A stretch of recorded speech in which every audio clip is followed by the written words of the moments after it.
smarter than me. Uh, Pre-integrated skin. Used for material similar to human skin. Activates the subsurface color input. Right. Clear coat. Used for materials that have translucent coating on top. Subsurface profile. Used for materials similar to human skin. Requires the use of subsurface profile in order to work correctly. Opacity mask clip value. This is the reference value which the opacity mask input of masked materials will clip against per pixel. Any value higher than opacity mask clip value will pass and the pixel will be drawn. Any value lower will fail and the pixel will be discarded transparent. So this is opacity mask. It's either drawn or transparent. So it's either 1 or 0. Two-sided. The normal will be flipped on back faces, which means lighting will be calculated for both the front and back faces. This is commonly used on foliage to keep from having to double up on the number of polygons.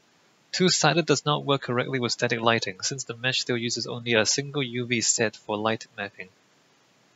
As a result, two-sided materials with static lighting will be shaded the same on both sides.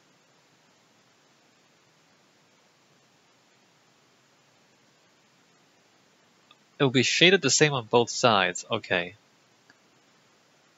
But it's commonly used for foliage. so the top side of the leaf is the same brightness as the bottom side of the leaf. It's kind of okay because leaves often are translucent anyway. It's a little bit weird though. Huh. So what if you want realistic foliage? You would have to double up on the polygons? Tangent space normal. Tangent space normals are calculated from the surface of the object, with the z-axis blue always pointing directly away from the surface.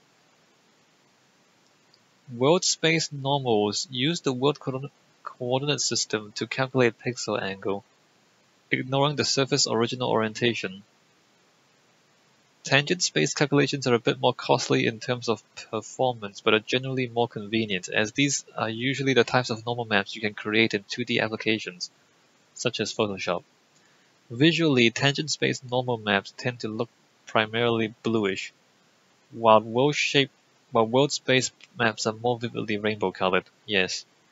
So the normal maps I was talking about earlier are tangent space normals, which are the normal maps on the actual polygon. World space normal mapping maps it to the world, which kind of means that you can only use the normal map if the orientation of the object doesn't change. So if you take a cube and you have world space normal mapping on it, it only works if you don't rotate the cube in any way. Once you rotate it, then the world space normal mapping will make it look really weird because it's no longer aligned with the world in the same way. Why would you use world space normal mapping then? I guess for things that you are 100% not going to rotate. Maybe like landscape. Like if you have a mountain, then you might use world space normal mapping on the mountain. If you expect to never rotate the mountain.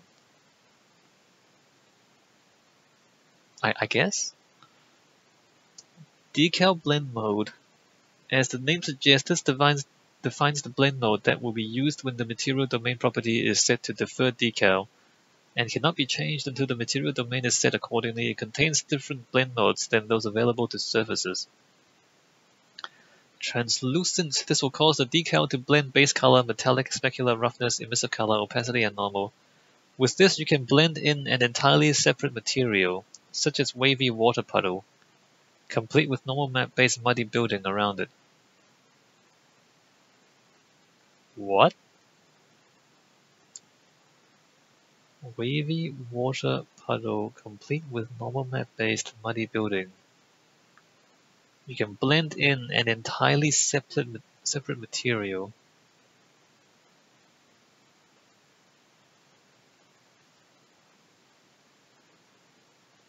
What? Cause the decal to blend stain only blends base color and opacity, useful for decals that only change color, such as dry spray paint on a wall. Normal only blends normal and opacity, useful for adding cracks to a surface. Emissive only blends the emissive and opacity channels, nice for making things glow that were not originally. Translucent blends everything. So the decal, basically, if you have like I guess a good common example is bullet holes, right? So in modern games, when you kind of shoot a gun at a wall, you have bullet holes on the wall, and that's putting like a normal map, an opacity map, onto the wall, so that it looks like there's kind of bullet holes in the wall, when actually you're just applying a normal map to make it look like there's a hole. So you have the base texture, and then a new decal put onto the wall. So this is useful for adding variety in an otherwise uniform texture. So for example, if you have like a giant concrete wall, but you want to put like stains and cracks and mold and stuff on it, and like spray paint and signs and things, and you can just kind of put decals on it without actually making a whole lot of. So like you want to use the same base concrete texture, but have a number of buildings that look different, then you can just kind of put different decals on it. Use material attributes. This checkbox will cause the material's primary node to be condensed down to a single input labeled material attributes. This is useful when you need to blend in multiple materials using layered materials, or when defining multiple material types using a make material attributes expression node.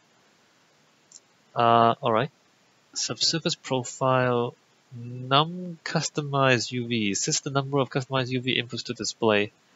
Unconnected customized UV inputs would just pass through the vertex UVs.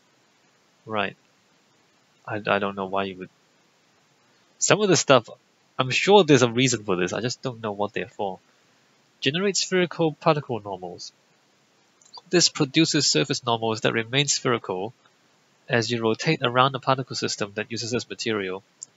This is useful for volumetric particle systems since the sprites always rotate to face the camera. With this option, they will have a more spherical volume appearance.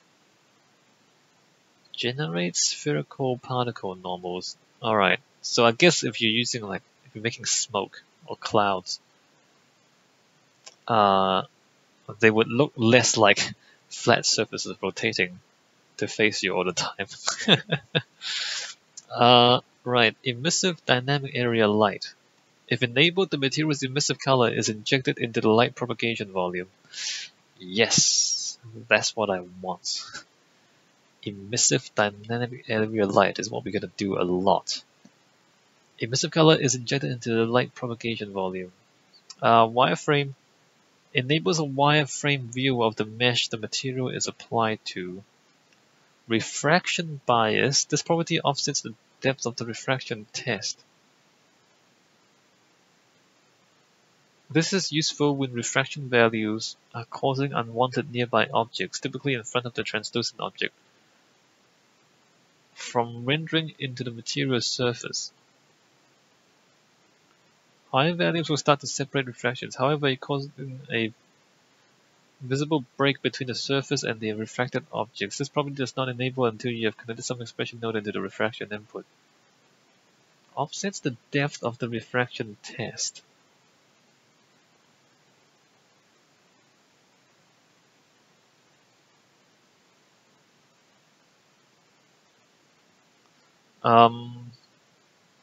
We start to separate refractions, causing a visible break between the surface and the refracted objects. So refraction, I think it's saying how many times to reflect the surroundings into the object. We have to test this stuff to see what it means. Like, it's difficult to know what the stuff is until you see it in action. Translucency. Separate translucency indicates that the material should be rendered in the separate translucency pass. This means that this will not be affected by DOF and also requires B allow separate translucency to be set in the INI files. I don't know what that means. Responsive anti-aliasing. Small moving objects, especially particles, can sometimes be obliterated by anti-aliasing. I'm pretty sure it's supposed to be anti-aliasing, not ant-aliasing. By setting this property to true, a different anti-aliasing algorithm is used, which provides more definition. Put another way, if you create a blizzard or similar particle system, and you feel like you cannot really see your snowflakes, turn this on. It will help. However, it should only be used on small moving objects because it creates anti-aliasing artifacts on the background. Right. So sometimes if your things are too small, the anti-aliasing will just make it disappear completely. Translucency lighting model allows for control over the lighting model used by translucency within this material. This is especially useful for particle systems that are making use of translucency, such as self-shadowing smoke or steam. Self-shadowing smoke or steam. Volumetric non-directional. Lighting will be calculated for a volume without directionality. Use this on particle effects like smoke and dust. This is the cheapest lighting method, however the material normal is not taken into account. Oh, this might explain why the smoke lags in some games. Volumetric non-directional means there's no directional lighting in the fog, which is fine. I mean, it's simple, but it's... Volumetric directional lighting will be calculated for volume with directionality so that the normal of the material is taken into account. Note that the default particle tangent space is facing the camera, so enable B generate spherical particle normals to get a more useful tangent space. Volumetric per vertex non-directional, same as volumetric non-directional, but lighting is only evaluated at vertices, so the pixel shader cost is significantly less. Note that lighting still comes from a volume texture, so it's limited in range. Directional lines become unshadowed on the surface. So it's different complexities of lighting with trade-offs in computational complexity. Same as volumetric directional, but lighting is only evaluated at vertices, so the pixel shader cost is significantly less. Maybe it's just this, it's just per vertex instead of per pixel. Surface translucency volume. Lighting will be calculated for a surface. The light is accumulated in a volume, so the result is blurry. Limited distance, but the per pixel cost is very low. Use this on translucent surfaces like glass and water. Only diffuse lighting is supported. Okay. The result is blurry. Limited distance, but the per pixel cost is very low. Surface forward shading. Lighting will be calculated for a surface. Use this on translucent surfaces like glass and water. This is implemented with forward shading, so specular highlights from local lights are supported. However, many deferred-only features are not. This is the most expensive translucency lighting method, as each light's contribution is computed per pixel. Alright, well, if you want really laggy water, you would do that. If you want to use super laggy water, like every time someone walks in the water, it just lags the game and crashes. Translucency directional lighting intensity. Useful for artificially increasing the influence of the normal on the lighting results for translucency. A value larger than 1 increases the influence for the normal, and a value smaller than 1 makes the lighting more ambient. Sure. Disable depth test allows the material to disable depth test, which is only meaningful with translucent blend modes. Disabling depth test will make rendering significantly slower since no occluded pixels can get Z-code. Seems like a bad idea. When true translucent materials are fogged, defaults to true. Use translucency vertex fog. Translucency self-shadowing, so if you want the smoke to cast shadows. Nice way to get a volumetrically lit translucent object, such as a pillar of smoke or steam. The self-shadowing is broken into two primary parts, self-shadow density and second self-shadow density. The two parts exist to allow for variation. You can define the density of each independently and use the difference between the two to get interesting patterns throughout the self-shadow. I mean, it looks cool. I don't know if we should read all this. Usage. I might skip some of this stuff. Mobile, what does that mean? Forces the material to be completely rough, and by doing so saves a number of shader instructions and one texture sampler. This will use light map directionality and per pixel normals. If disabled, lighting from light maps will be flat but cheaper. So if you're running on phones, you can make the textures simpler. Tessellation allows you to add more physical detail to your meshes at runtime. No tessellation, flat tessellation, PN triangles. Simple spline-based tessellation, which is more expensive but better for fine details.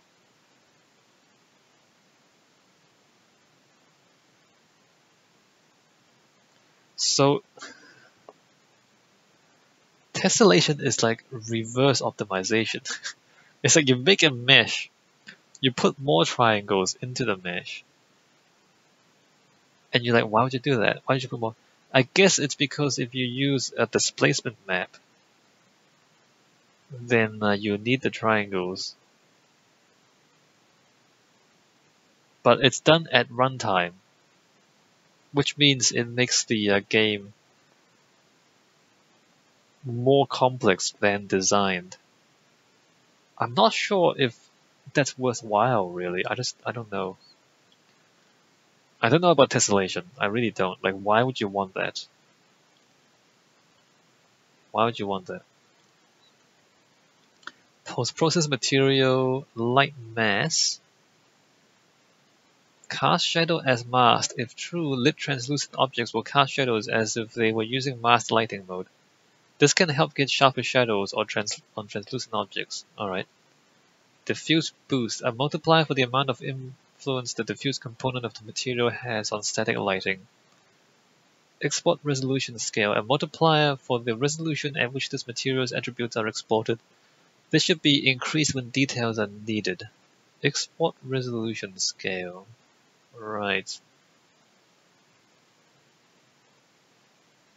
Material interface preview mesh. That's not that important. I mean, you can set the static mesh to preview the material in. Thumbnail. That's not that important either. Alright, so this is really complicated stuff that I don't know if we're ever going to need. But now we have some idea of what's available to us. So, realistic lighting. Should we just play this? We've been reading so much. Alright, let's just play this. Let's go launch. And look at this amazing realistic lighting thing in our game engine.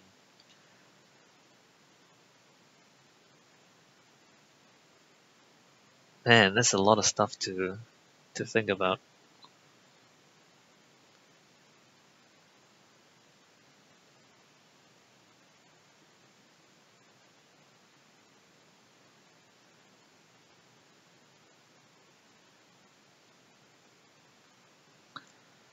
And we want to play with these materials a little bit at some point. Maybe in the next session.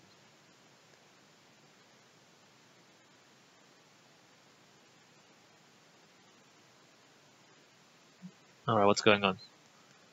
Come on. Run the game. Don't crash. Maybe it'll crash. Maybe my computer can't handle this. I mean, it says running. But there's nothing on my computer yet.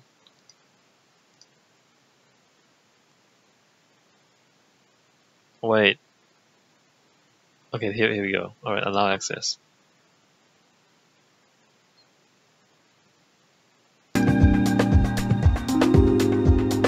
There's music.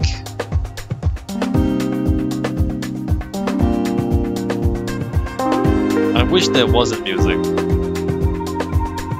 Can we hold on? No, don't do that. Can we open volume mixer? Is it you?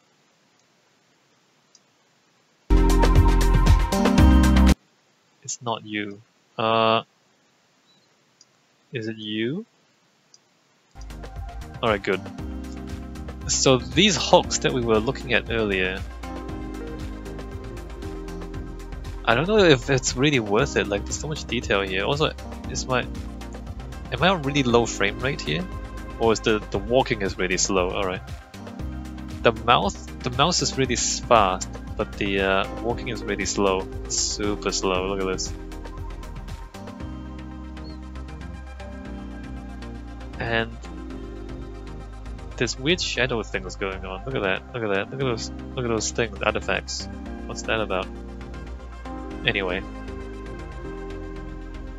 The light switch is a normal map, I believe.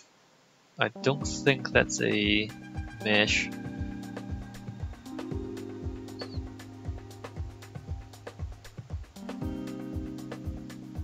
I really hate the motion blur, by the way. Motion blur ruins everything. Look at that. Well, I understand it's probably not my frame rate. It's probably because my frame rate is low.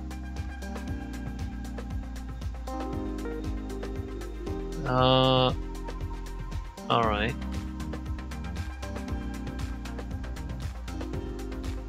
Is that pleather? Is that actually pleather? Wait, the chairs are pleather? Really? I'm not sure. It's not what I would have chosen to do, but okay.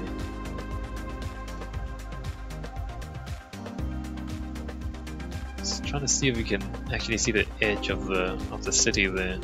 No, you can't. So the city outside is just a texture. I mean, the jokes aside, it does look rather good, right? It looks pretty good. You can kind of see the lighting photons, like, you know, like there. You can kind of see the photons. Maybe we should up the resolution on the light mass.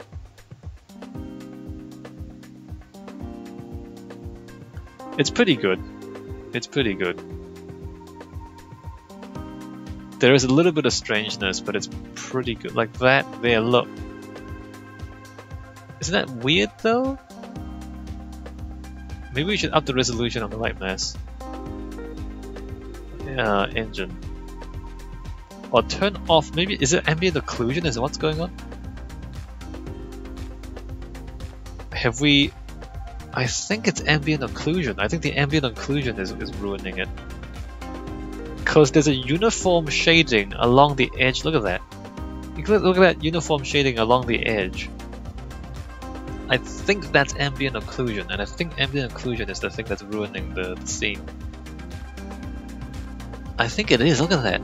There's uniform lines along the edge, which, I mean, it's not really like that in the real world. I'm looking around my own room right now. It's not quite like that.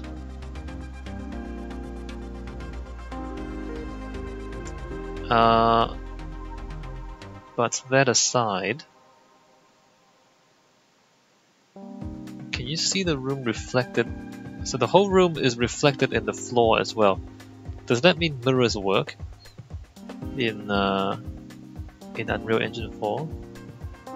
Look at the polished floor, it looks pretty good, right? And this curtain here, is this translucent? I think the curtain is meant to be a translucent material there as well. The shadow resolution there is not great. You can see the aliasing on the shadows of the railing.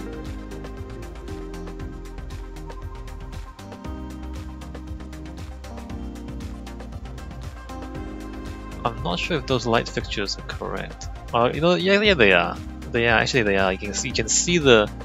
Well, I don't know if you can see them. I can see a little bit of texture on the light fixture, which explains why the lighting patterns are like that. Alright, I mean, this is pretty good. It's pretty good, but it's also a very small apartment, right? Where would the kitchen be? So, wait a minute. If that's the bathroom, and if that's the bedroom, is there no kitchen?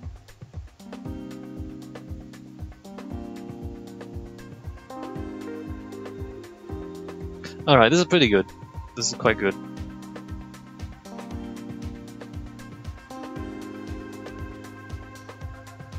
This is really good. I mean, compared to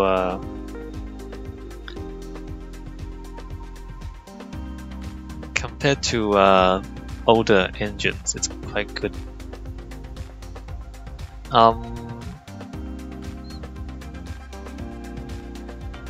But a lot of it is not real time, right? Like a lot of it is baked textures. So it's not like everything is real time lighting. Most of the global illumination, in fact I think all of the global illumination is pre-computed. So, like, you know, if the sun actually moves across the sky and therefore the room changes in shade over time, it wouldn't look anywhere near as good as this. But that's asking for a lot. I realize that I'm asking for a lot if I'm asking for global illumination to work when everything is dynamic lights. Alright, let's get out of here. No. Let's get out of here. Cancel that. So what is there to read about? Available maps, lighting, materials, reflections, carpet, object. This example shows off the realistic rendering possibilities of Unreal Engine 4. The goal was to create a small scene that had the look and feel of an architectural rendering, as those produced by CG rendering engines such as V-Ray and Mental Ray. However, the primary stipulation in this case was that all assets be game ready, meaning that no high poly modeling could be used. Everything in the scene had to be created such that one could make an actual and practical game from these methods. Yeah, so it's so they're trying to recreate high resolution architectural rendering, but have it also playable in the game engine, which was, like, we kind of walked around in it just now. So it was playable in the game engine. Whereas a pre-rendered movie, for example, would take hours and days and months to render, depending on how many computers you have. Like, if you had like several hundred powerful computers, it might still take several days to render a high-resolution, highly detailed animation. The scene utilizes the following engine features: physically based materials, pre-calculated bounce light via light mass, stationary lights using IES profiles, post-processing, and reflections. You'll notice that there are no dynamic lights. No dynamic lights. So to get this architectural rendering quality, I don't think the Unreal Engine can do it with dynamic lights. It is important to keep in mind the scaling of the environment, as this affects the setting within both light mass and post-processing. This scene was designed with a 1:1 ratio for Unreal units to centimeters. Right. There are 3 maps included with this example: room, room night, no lights. A standard daylight room setup in which sunlight streams in through the window. There are also lights placed over each picture frame. When you play the map, there's an automated camera fly-through that shows off the level. This is a default map for this example. I didn't find the automated fly-through. This is the same scene as the room map. However, in this case, the lighting is primarily from the indoor lighting fixtures, as there is no sunlight. When you play the map, there's an automated camera fly-through. In this setup, the interior lights have been switched off. One lamp flickers in the corner, and some ambient light comes in from the window. When you play the map, you're given a flashlight that can fly around the level. Oh, wait, dynamic lights, hold on. Okay, where's the other scenes? Scenes, world, I need another level, wait a minute. Room, world, how do I file, open level, room, night, no lights.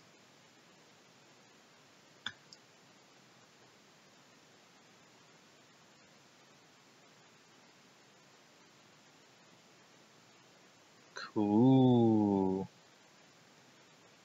So there's no lights. There's only dynamic lights, I think, here. Is there?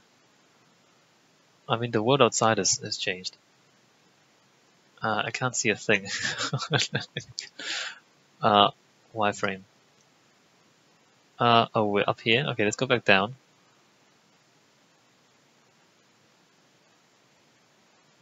The flashlight is there.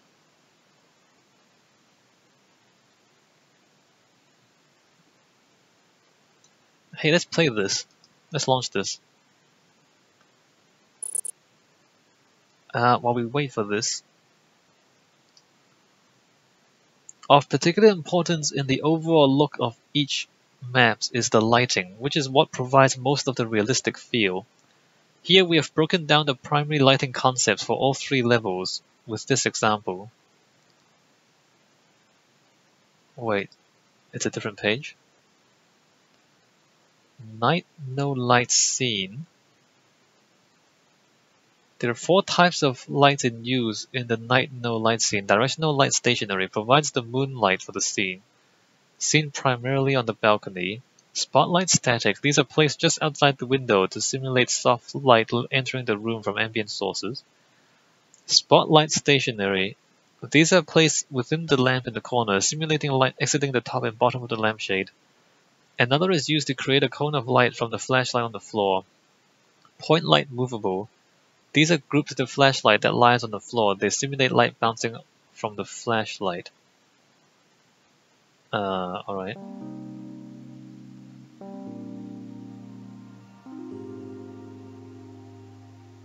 So I have a flashlight which clips into the wall if you're too close to the wall. Also, frame rates, holy crap. So that's a problem because even with this, my computer seems to be struggling to render this stuff.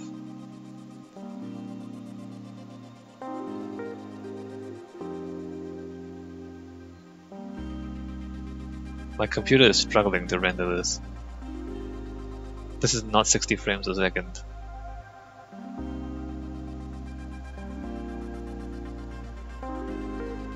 I mean, that's pretty good.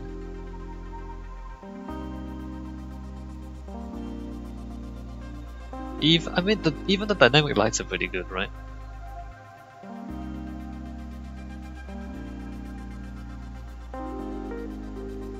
Lights coming in from there.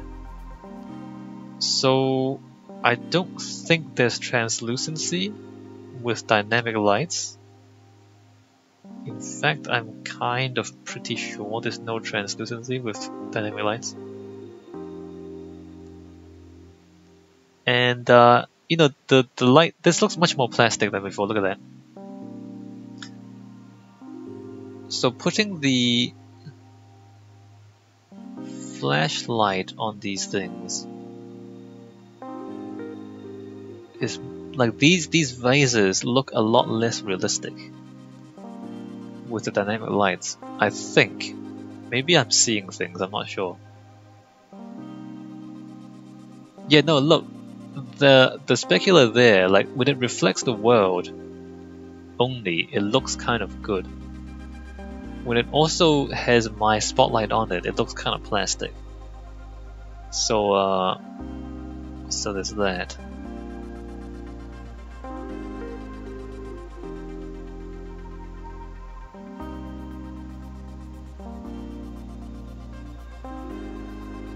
Alright, alright. Let me close that. And open level room night.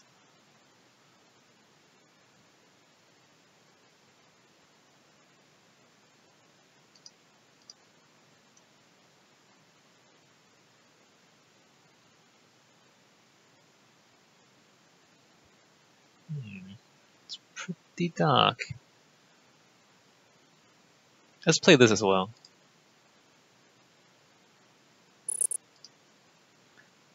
Set of considerations. This level plays a little differently from the other two. Instead of a cinematic sequence, the player moves around the room while with a floating flashlight. IES profiles.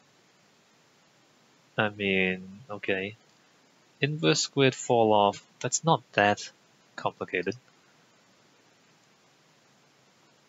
Dazed light scene lighting. Directional light stationary provides the sunlight, and therefore most of the bounced illumination. Spotlight static.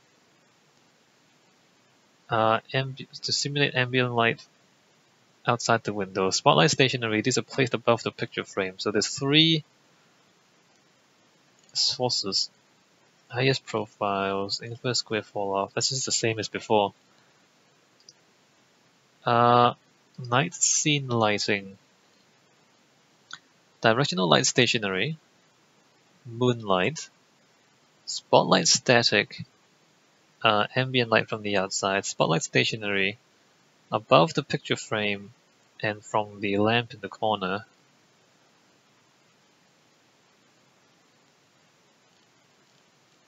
Alright, it's not that interesting, those pages. This is pretty good.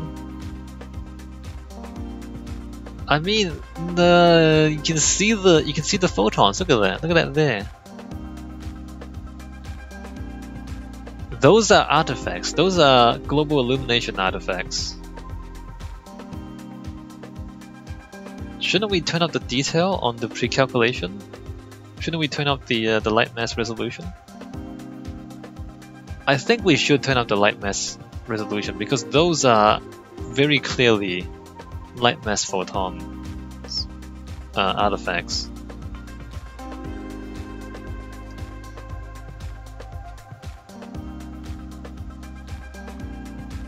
So the television reflects light, although that seems a little too bright there. The television is supposed to reflect light from around the room.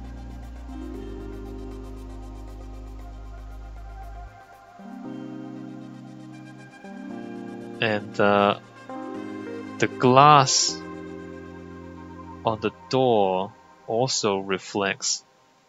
Although if we look at, see the couch there, and then see the reflected couch. The reflected couch is a really weird shape, look at that. That is the wrong shape on the reflected couch. That is super weird. It's because the reflection is put near the... Well, where would it be put in order for that couch to be such an odd shape? Yeah, that couch is super odd in the reflection.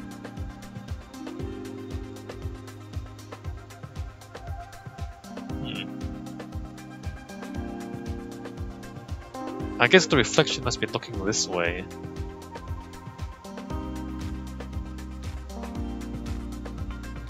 So the reflection is fake. It's not a real reflection on the glass, is what I'm trying to say, because the couch is completely waxed there.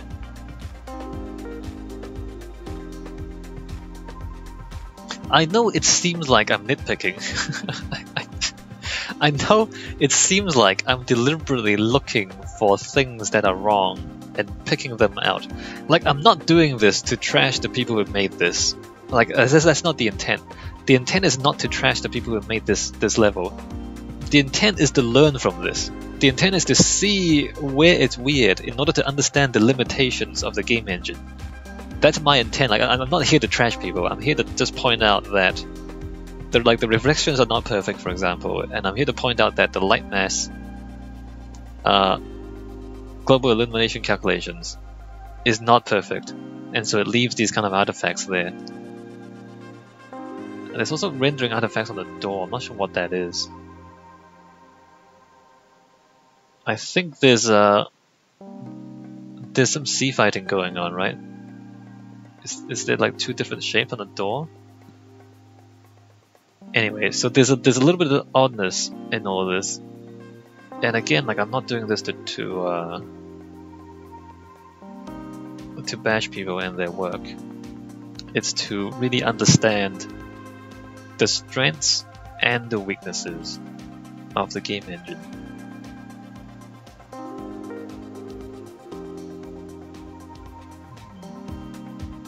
Interesting. Very interesting. I mean, at a glance, it looks great. At a glance, it does look great.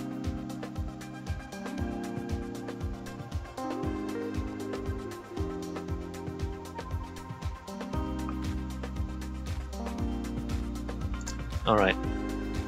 Alright. This is a little bit questionable. This, the artifacts there is a little bit questionable.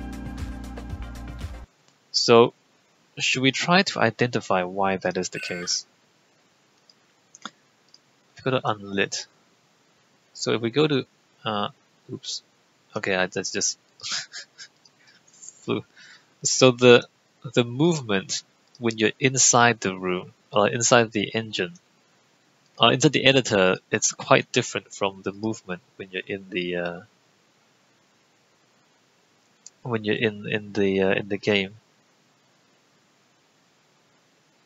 Ceiling piece, collision lighting, 128. See this? See this here? Light map resolution is 128. And I just have this feeling that build quality production?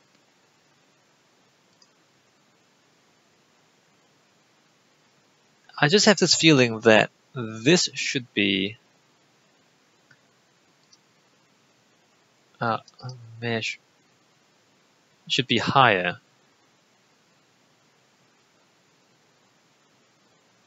So for example,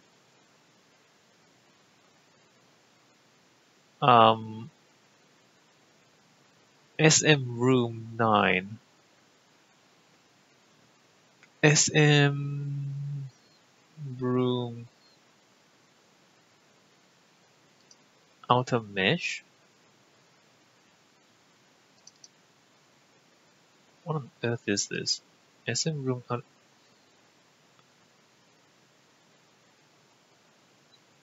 Is it what is this? This is the this is just the that's not it. This is like the building. SM static mesh actor. ID name SM room 7. But it says SM room 9 there, instance. What is it? A SM ceiling piece. SM balcony, background, bowl, ceiling piece. This one. SM ceiling piece, right? And so it's 128. What if we just double it to 256?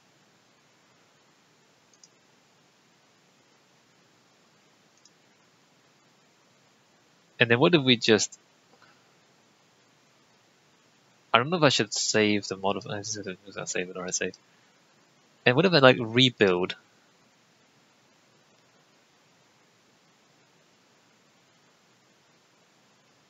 So I'm gonna double the resolution on the light mass here, and then rebuild it, and I'm gonna launch it and see if those artifacts are still there or not.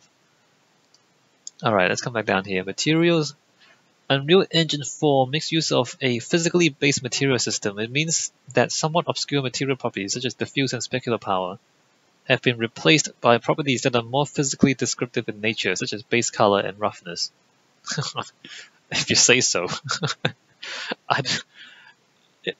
Is diffuse and specular power easier to understand, or more difficult to understand than base color and roughness?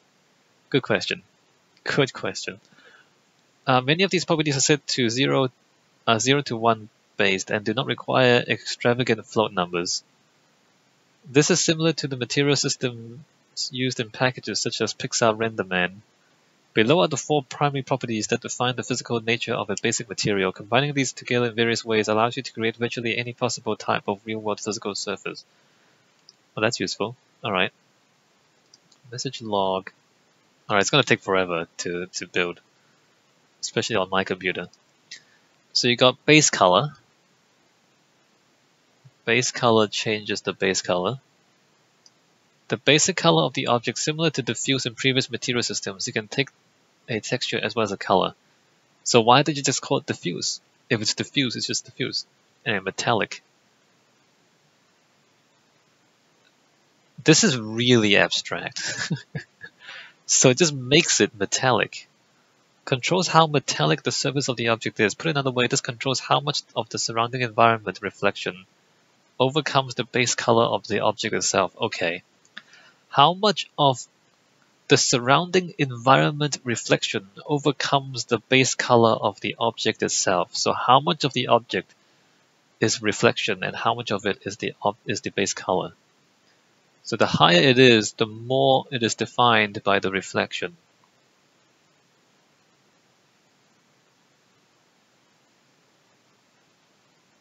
Shouldn't this just be the reflectiveness?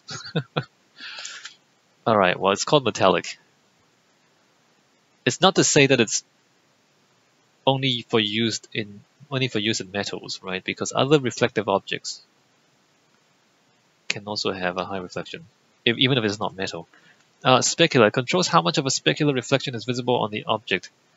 In physical description terms, this is like adding a layer of gloss or glaze across the top of a surface, allowing the surface to pick up reflections of the environment without overriding the base color, as you would see with a high metallic value. Specular, you can barely see it, but it's shinier. So the higher it is, the shinier it is. Shinier, but not reflections. So it picks up light reflected from the environment, but it doesn't actually reflect the environment, which is a little bit abstract, as again. Roughness controls the diffusion of specular reflection. It applies the effect of microfaceting across the surface. Consider the difference between the reflection of mirrored chrome versus brushed aluminium. Roughness. Roughness is not what you think it is. Like, it's not actually roughness. It's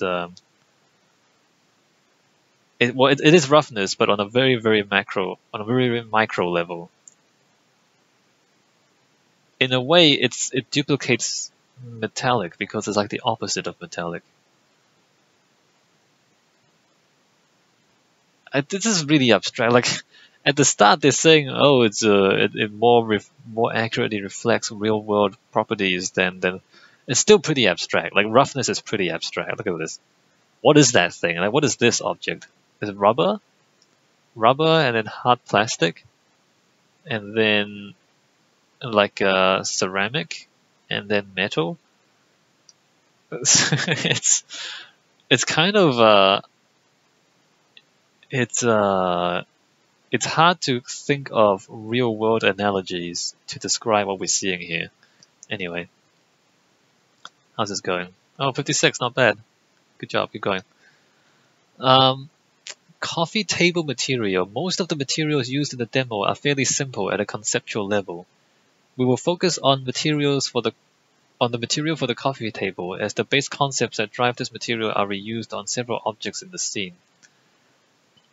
The coffee table material makes use of two useful techniques. The first is the use of a masked texture that uses RGB channels to determine where metal, plastic, and wood are placed on the object. Wood, metal, and plastic, and then the 4 channels combined, right? So there's a texture map, and this defines the different materials, and then it combines. It takes apart the 3 texture maps, and then applies the diffuse colors and roughness and metallic, depending on the 3 colors, and then recombines them into one material. I mean, it is super complicated, or it makes one super complicated material, but conceptually it's just 3 materials. It's 3 materials in one, basically. They took three materials and put them into one combined thing. The material has been highly parameterized. which means it is intended to be instanced and adjusted. In fact, this is the second important technique in use within this material. We have set up the basic settings of the material, but not tweaked them to the final look. Instead, the material is instanced and then adjusted using instance parameters.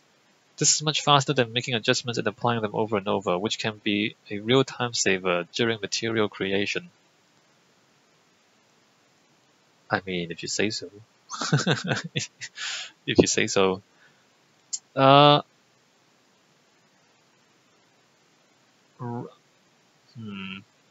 Okay.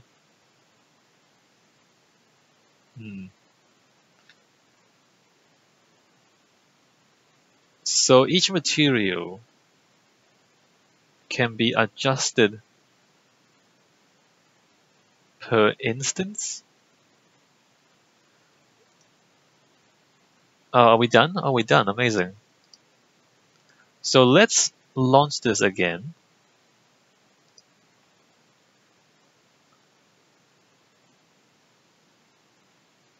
And we'll see if those artifacts in the corner of the room in the ceiling are still there. So we doubled the light mass resolution, or whatever it's called. In fact, let me just keep reading for now. Reflections. This demo makes extensive use of reflections to show off certain objects. Reflections are handled in various ways in Unreal Engine 4. Screen space reflections are an engine feature in UE4 and are visible by default. These are visible primarily at near edge on angles. They work in cooperation with the reflection environment and reflection captures to create a whole series of scene reflection, a whole sense of scene reflection. Reflection environment and reflection captures. Unreal Engine 4 makes use of reflection captures to create realistic reflections. These are created by way of strategically placed actors in the level, which creates spherical or cube-shaped captures of the environment, which in turn are projected onto any reflective objects within their radius. Oh, they just do it automatically, okay. In this image, you can see the reflection capture actors placed to give accurate reflections to several of the objects. Okay, so these, I mean, I was a little confused earlier about the reflection environment and reflection captures. So these objects, you just put them in, and they'll just capture like a view of the room, and then apply that as a reflection map to any reflective object within their radius. So this basically it's automatic. They automated the reflection mapping just by having these actors, which is useful because it still gives you control over where the reflection maps are taken from, and while also, you know, like automating it. It's better, right? It is better, right? The ceiling. It is.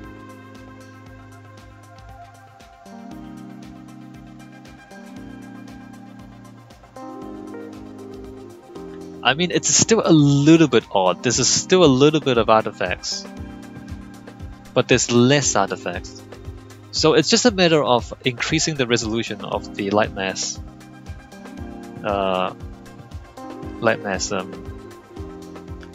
global illumination calculation. Alright, so it's not a big deal. It's just, you know, you just have to tweak some numbers.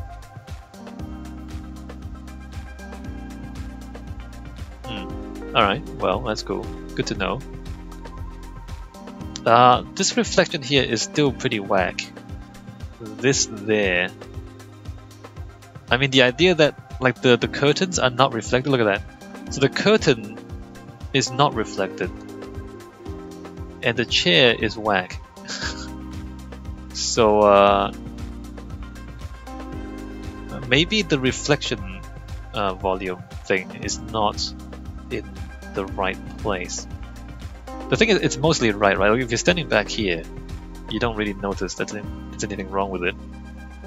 It's only when you get up to here that you see there's something wrong with it.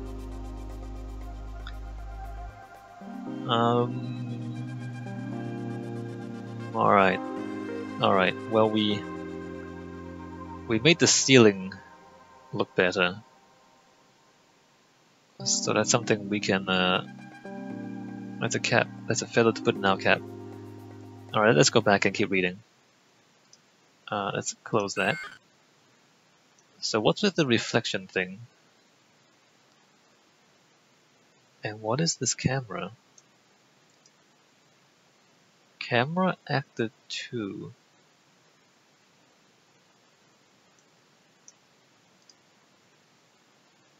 Camera actor 2?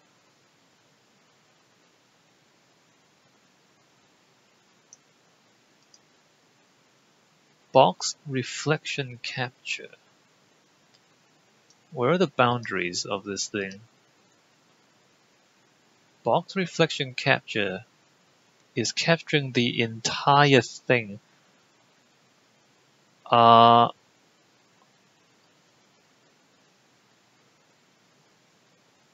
mean, okay.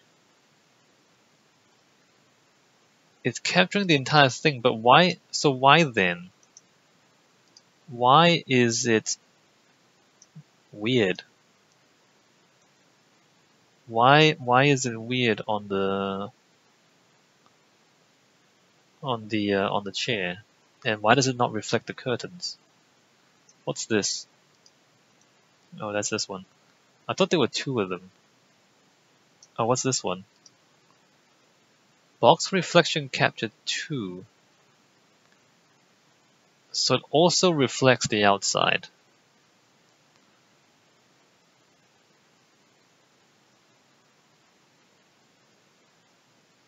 Oh, is this the problem? I don't know. I don't know what's going on. I mean, box reflection 2. I don't know. I don't know. No idea. Carpet object. Of special mention in this example is the carpet object that is placed on the floor in the center of the room. This asset is designed to simulate the look and feel of a thick fiber rug. In this section, we will break down in general terms how this asset was created. It does look like a thick fiber rug. It's quite amazing actually how that looks. The model for the rug object is one of the central aspects of creating the effect. The model consists of 4 planar shapes stacked on top of one another, with a rounded trim edge around the outside. So there's 4 layers. These stacked shapes give the illusion of a volumetric form along with the material which gives the effect of fibers. The following diagram shows a cross-section of the model exploded slightly to show each of the layers. So there's 4 layers stacked on top of each other very closely. Material. The material for the carpet makes use of bump offset multiplied and added into 4 separate stages. These 4 stages, multiplied by the 4 stacked pieces of geometry, give a total of 16 layers to the effect. Amazing. The bump offset actually runs in a negative direction, giving the fibers a sense of receding down into the surface. This material is highly parameterized and customizable. 16 layers. Cool. Okay. What's it called? Carpet material instance. Viz materials. Carpet material. I don't know if I should be looking at this.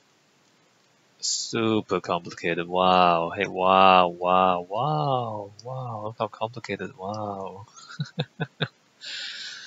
Diffuse. Fake shadow for rough spots. Fake depth shadow. Diffuse texture and scale. Color parameters. Light mask replace to get uniform bounce light off the carpet. Super complicated. 4 layers.